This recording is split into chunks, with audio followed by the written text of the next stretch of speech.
Right there you can see an old fire pit, and that fire pit's actually from the 1940s, 1950s. In the 40s and 50s, this used to be a fox farm. They used to raise fox for the fur. And the workers there, they didn't have a sugar shack, and what they would do is they collect with the buckets and pails, and they'd bring the buckets over here, and they'd put flat plate across that, and put the pans on the flat plate, and then that's how they used to boil back in the day. Dave actually kind of found that. It was kind of by accident. He had the scouts out a few years ago, and he asked them, it was in the summertime, he asked them to find a good place to put up a tent, so they're moving the leaves and stuff around, and they come across this one. I think there's one or two more along the ridge here. Yeah. So, and there was some old steel there, and that's how they kind of know for sure it's from the 40s and 50s, but it's so decayed you can't really tell.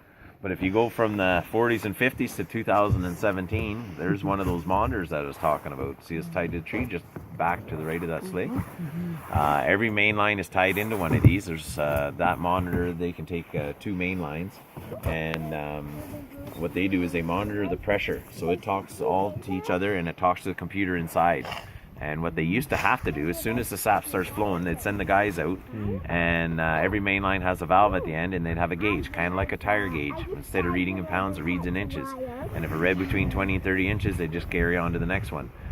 But if it was below that, they'd strap on the snowshoes and they'd walk down that main line. And if you just walk a little bit and then stop and listen, you'd actually hear the vacuum leak. You'd hear a little suction sound.